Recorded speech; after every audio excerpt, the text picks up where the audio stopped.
I started working on the show, and originally there's a type of theater called interpreter's theater, where you take all different kinds of media and you kind of combine them, so poetry, images, music, song, lyrics, and you merge them to create a show. And I started working with the idea of these three characters living in the apartment together.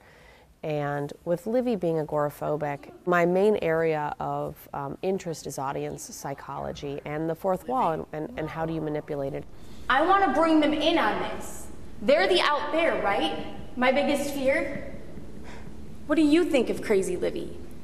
I started to think, what happens if how can we make an audience on stage as a character, not necessarily the people in the theater, but can we make a viewer character? And then it was like, well, that's the internet. I mean, that's a, you know, we could put very easy to put a camera in there. And then it was like, well, it could be more than just a webcam in their apartment. It could actually be a streaming feed that people could really watch. We're doing new things that nobody really ever thought of before, and we can't go off of what somebody else has done at this point, which is a lot of times you do with theater. Like, you look at what somebody else has done, and then you branch off of it usually. But with this, we have to find out what works with test and, you know, trial and error.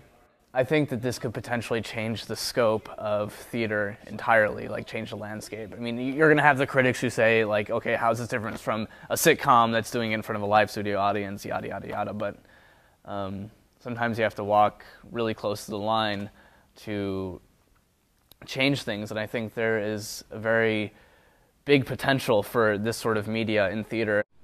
I just wanted to say hello and welcome.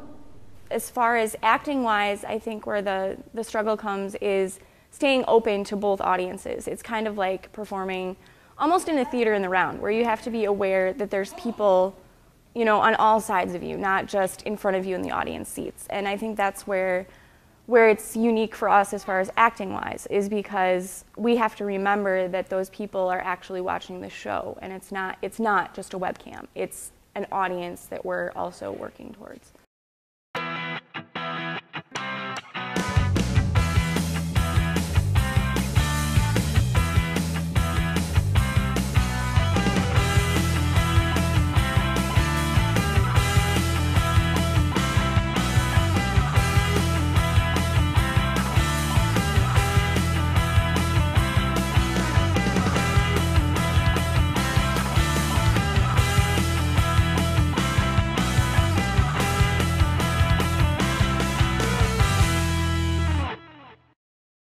For such a small college, and being a community college is not, you know, you would think there wouldn't be a whole bunch of people involved in this closely knit together, but we're all of us are all strangely attracted to one another in the sense that we have theater and we all get along great, and it's you know, great when you have the backing of everyone behind you helping.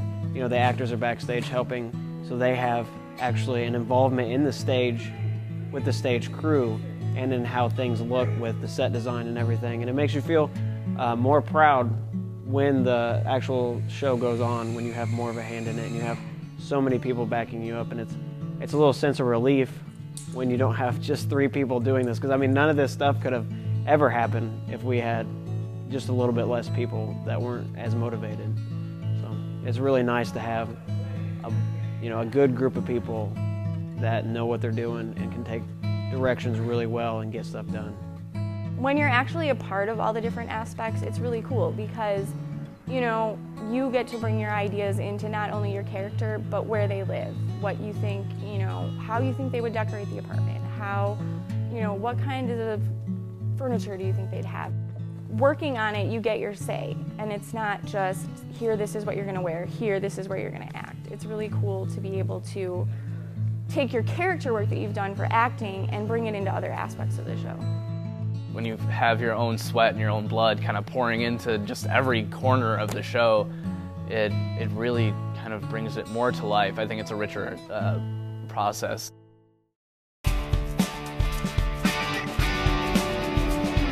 Opening night, it's finally here. Excited.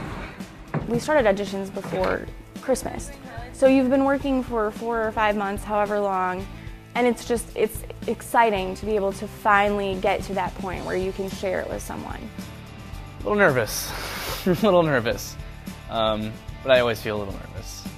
Right now, I'm nervous. I know it's going to be really good, but I just want to do a really great job. As far as the actors on stage doing the show, they're really in good shape, and we did a lot of great work last week. I'm really confident that people are going to really enjoy their story. I've heard things from, like, especially people that have seen it online and here, that how much different it is online. Everyone has been really impressed with it. They went into it thinking that it was just going to be, this little webcam and okay, whatever, they're doing a play, and they were all very impressed with how much the webcam was actually incorporated into the show. I'm kind of eternally optimistic about what people will jump into, and while young people, and by that I mean like 30 and under, they're fascinated by it, they're really interested in it, they think it's great and it's innovative. What we are finding at kind of the higher level, especially in academia, when we get go to the presidents of or the heads of the colleges of theater and things like that, is they're kind of unilaterally rejecting it. Incorporating media in theater is very controversial, and I haven't been able to figure out exactly why, because I'm kind of a let's just try everything and see what happens. And I don't know if some people for them it's purity, but I think for some people they are not ready to allow theater to be compared to other medias in the same arena. Like, if we can keep theater separate, we have to judge it only based on comparing it to other theater. If we merge it into mass media, we then have to hold it to the standards that we hold film and television.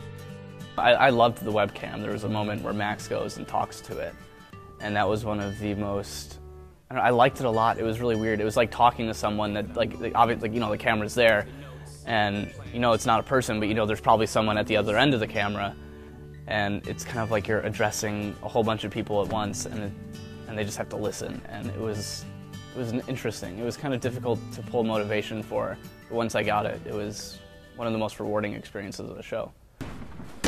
Livy? Birdie? I wanted it to be clear that Max's feelings for Livy were much, much more than just friendship, and that even though they never were able to be together, that they were really on the same wavelength, that that they were really connected in some way, even if it could never be a romantic one, that their connection was very, very profound.